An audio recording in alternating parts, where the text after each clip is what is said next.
I like a lot of stories from the Bible as well, actually. And that's something a lot of people don't know about me. But I always loved reading the Bible. Even though I don't consider myself a Christian, but I don't consider myself an atheist either. I believe in God, but I think that God is not something you can understand through culture. And what we have access to here in this life is cultural interpretation, right? But no, I think there are some cosmic principles that make me think that I don't think everything happened by accident. Even things like the Big Bang. If you think about the amount of energy that will be required for the Big Bang to happen, I don't believe that's the beginning of the universe.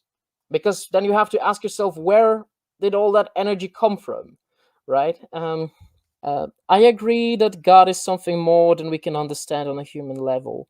Yes, I think that to some degree, I think it's interesting that so many cultures have had this concept of God and soul. And I've always heard this theory that God and soul in religion is a concept created by a religious institution to control people. Um, but if that was the case, then that will be the case in the isolated cultures who practice that. But then you see some cultures that were separated from each other, historically speaking, never were in touch with each other, lived on different continents, and both had the concept of God and soul. I see two possible explanations for that. Either that the concept of God is so deeply ingrained in our psychology that even if God doesn't exist, it still exists here. And as such, it creates some meaning in our lives. Or it is an actual force out there. But because I'm only human, I can't possibly fully explain that force. I think that a divine identity exists in a whole different realm of understanding that we can only have some guesses about. But it's interesting to me how people can develop relationships with a divine entity. Hi, Debbie. God isn't something that can be proven, it's experienced. You can't use human conventions because it limits his infinite nature. Yeah, absolutely, I agree. But then again, I think human perception is sort of all we have access to, really. And everything we see through human perspective.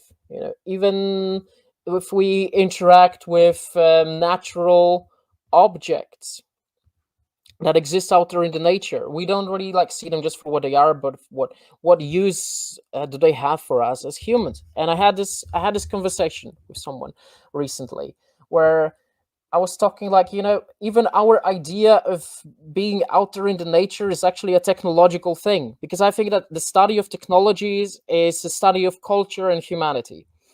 If you out there in the forest, in the nature, walking on some path, and we were walking around the lake, right? And I was thinking, like, even this path around the lake, that's technology. That's just humans' influence on nature. Like that path wouldn't exist without humans. That is technology, and he disagreed with that, with what I had to say about it, because a lot of people have this notion that technology is those things like laptops, cell phones. No, I think even a thing like a stone can be, yeah, sure, it's a natural object that exists on in and of itself, independent of human activity. But let's say someone is beating you to death, you're out there lying on the ground, and in the reach of your hand is a stone, a rock that you can grab. You can use that rock to smash your opponent's skull to save yourself from being beaten to death by that person. At that moment, that stone, that rock, is no longer just a rock that has its independent existence outside of your mind. It is a technological tool. Sidra Ismail writes, God is one to me. It's the fact that all energy comes from the same thing. When you go deep into anything, at the end you will come across the same exact energy. To me, that's where you find God. That's an interesting thought. Hmm. All energy comes from the same thing. Yeah, I mean, if a God exists, that would be like this sort of divine principle out there. Like everything would come from that principle, and that actually relates back to even pre-Socratic thinkers like Heraclitus.